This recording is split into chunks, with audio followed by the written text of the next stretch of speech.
Hello everyone, welcome back to the Revit Mind.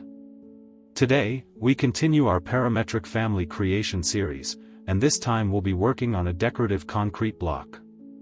This is a versatile decorative element that can be used in interior design, home decorations, gardens, and even as part of building facades.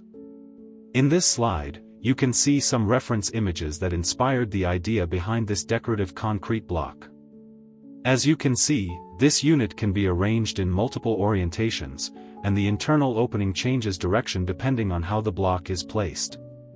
This means the same block can be rotated or flipped to create different patterns and visual results.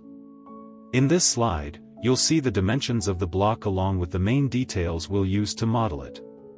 We'll rely on specific measurements, sections, and geometric details to accurately create this parametric family inside Revit. Here, I've explained that we'll need to create 4 versions of the same block. Although the geometry is based on one unit, we'll use different orientations of the same block to achieve multiple design patterns, exactly as shown in the reference images earlier. Finally, in this slide, you'll see the final result we'll reach by the end of the tutorial.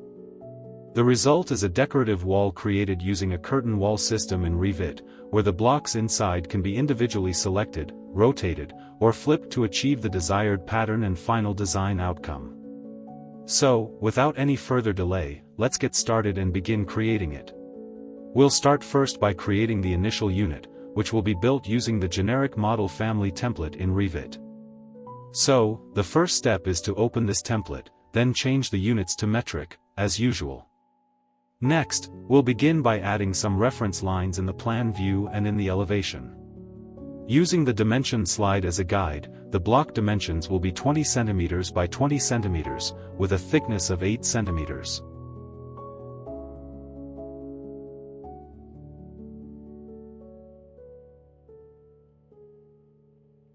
Now, we'll add a center reference line in the plan view.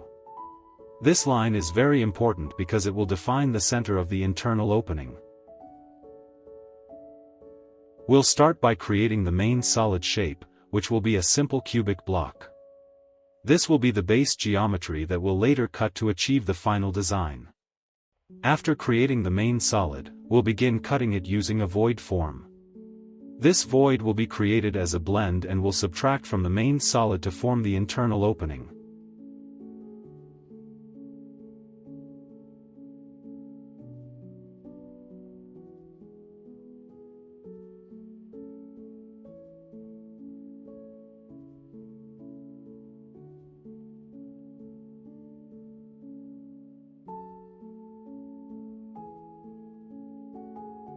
Once the void is created, we need to mirror it to the opposite side, because the block is open from both directions.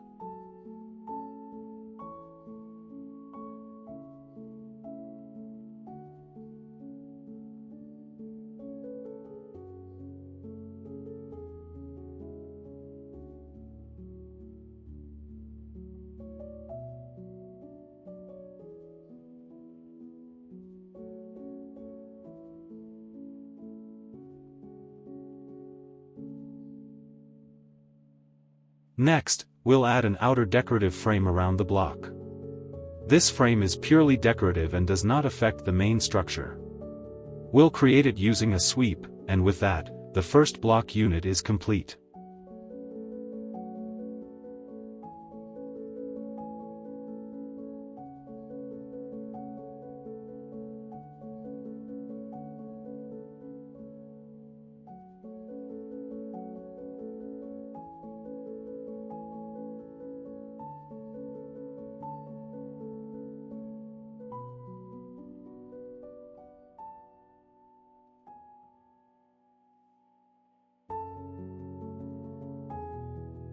After that, we'll open a new family template, which is the curtain wall panel family template.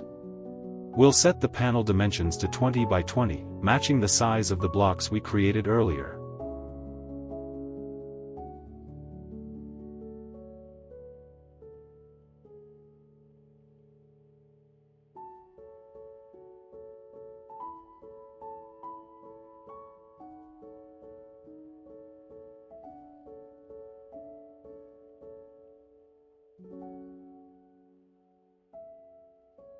Next, we'll load the first block into this curtain panel family and place it correctly.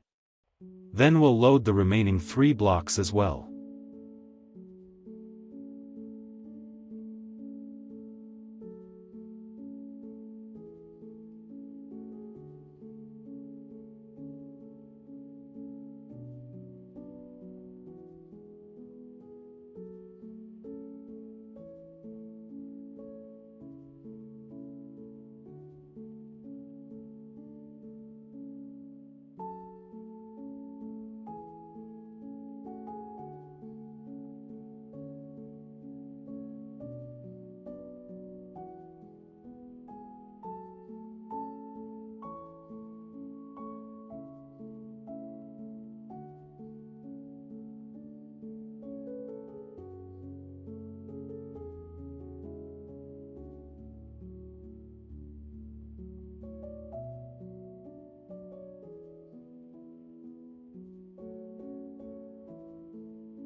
At this stage, we'll stack all 4 blocks in the same position, one on top of the other, inside the curtain panel family. Now comes the key trick. We want to control the visibility of each one of these 4 blocks. Even though they are placed in the same position, we want Revit to show only one block at a time to create variation. This is done using the visibility parameter. When you select any block, you'll find a parameter called Visible on the left side in the Properties panel. We'll use this option to assign a separate visibility parameter for each block. For example, we can name them Type 1, Type 2, Type 3, and so on. After that, we'll go to the Family Types dialog and create an additional parameter. This parameter will control which block is visible and which ones are hidden. Remember, our goal is that only one block out of the 4 appears at any given time. To achieve this, we'll create a parameter called Switch. This parameter will be an integer and set as an instance parameter. The Switch parameter will tell Revit which of the 4 blocks should be displayed in each case. Next, we'll add a simple formula to the visibility parameters.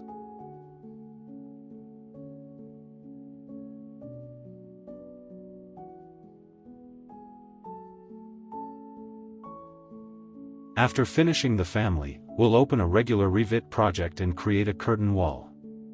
We'll adjust its length and height so they are multiples of 20 centimeters, matching the size of our panel units.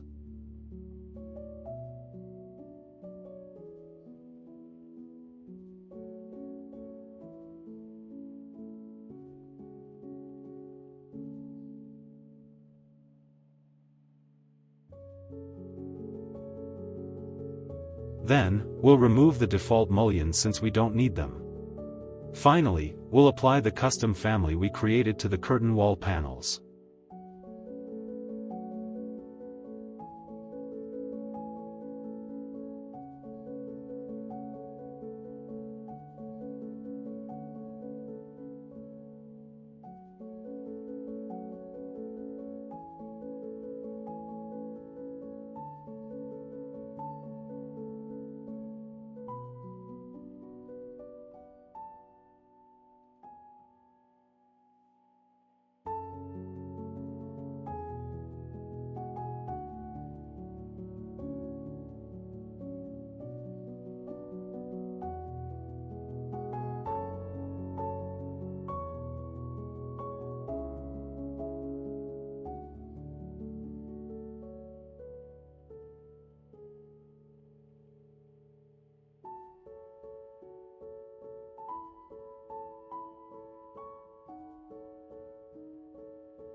Thank you for watching.